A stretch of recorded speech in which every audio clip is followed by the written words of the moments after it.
வணக்கம், நான் உங்கள் அபிமான யோகாம்பால் சுந்தர்.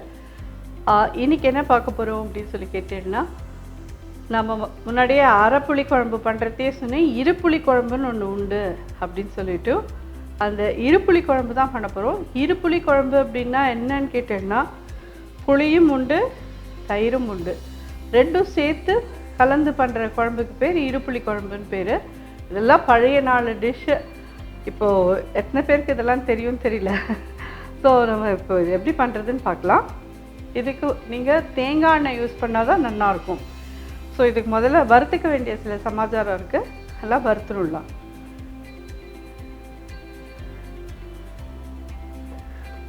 ஒரு ஸ்பூன் தேங்காய் எண்ணெய் விட்டுருக்கேன்.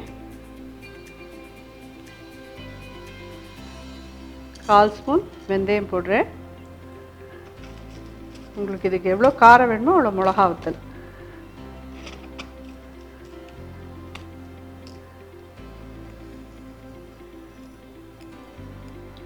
ஒரு 1/4 ஸ்பூன் அரிசி, பச்சரிசி போடணும்.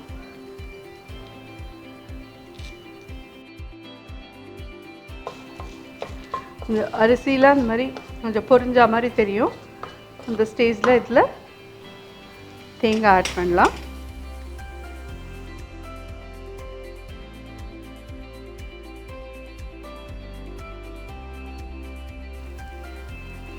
நாலு ஸ்பூன் தேங்காய் போட்டிருக்கேன்.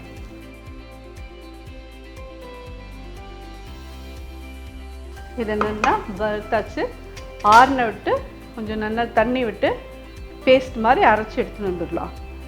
ஸோ இப்போ குழம்பு பண்ண ஆரம்பிக்கலாம். அதுக்கப்புறம் தான் அதை அரைச்சி விடணும். நம்ம இதில் வந்துட்டு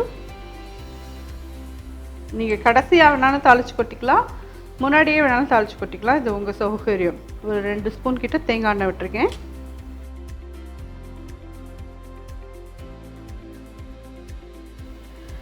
கடுகு,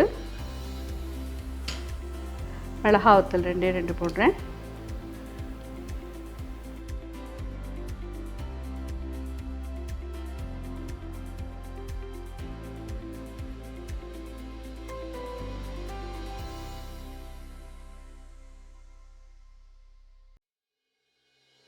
கடுகு வெடிக்கிறது.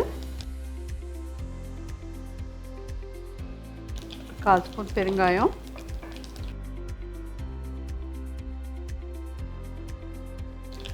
கருவேப்பிலை, இது எல்லாத்தையுமே போட்டோம். இது என்னன்னு கேட்டேன்னா, இதுக்கு என்ன வேணால் கரிகாலிங்க யூஸ் பண்ணலாம். இது சௌச்சோ, அவரைக்காய், கேரட் இதில் இருக்குது.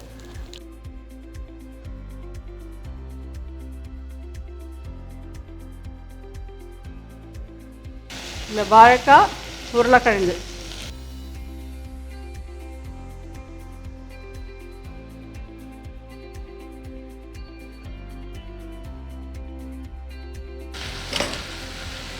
இதை நல்லா முதல்ல தண்ணி விட்டு வேக வச்சிடலாம்.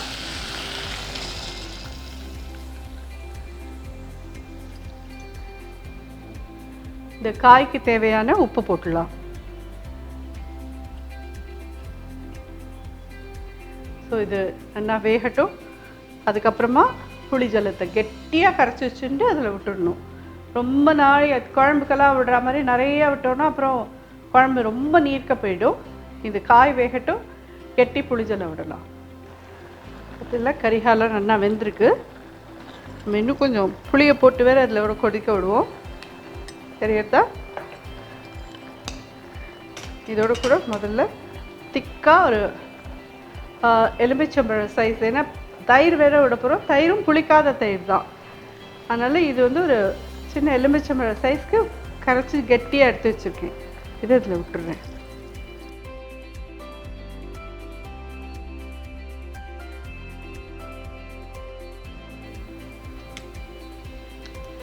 புளியோடு ஒரு 5 மினிட்ஸ் கொதிக்கட்டும், ஏன்னா பச்சை புளி வாசனை போகணும் இல்லையா, அதுக்கு.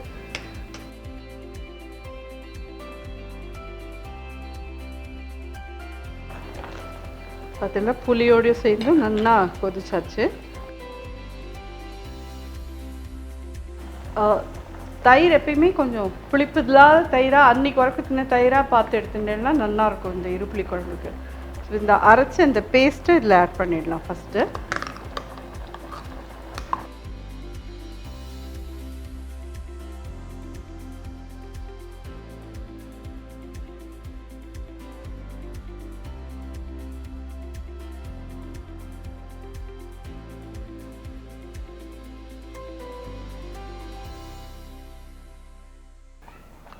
தயிரையும் இதில் விடுறேன்.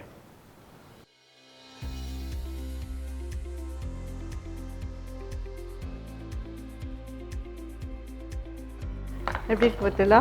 இது பார்க்கறதுக்கே ரொம்ப நல்லா இருக்கும். டேஸ்ட்டும் ரொம்ப அபாரமாக இருக்கும். அது இந்த சந்தேகமுமே கிடையாது. இதில் ஒரே ஒரு கொதி வரட்டும்.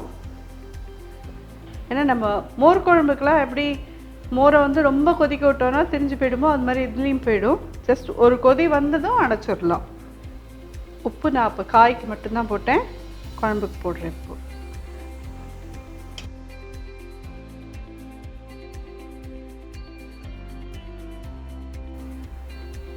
கலர்ஃபுல்லாக இருக்கும், நன்னாவும் இருக்கும், டேஸ்டியாகவும் இருக்கும். இது அவியல்ங்கிறது வந்து வெள்ளையாக இருக்கும், இது வேறு கலரில் இருக்குது. ஏன்னா இதுலேயும் எல்லா கறிக்காயும் போடலாம். நம்ம பரங்காய், பூசணிக்காய் கொதிச்சுடுத்து அடுப்பு அணைச்சிடுறேன்.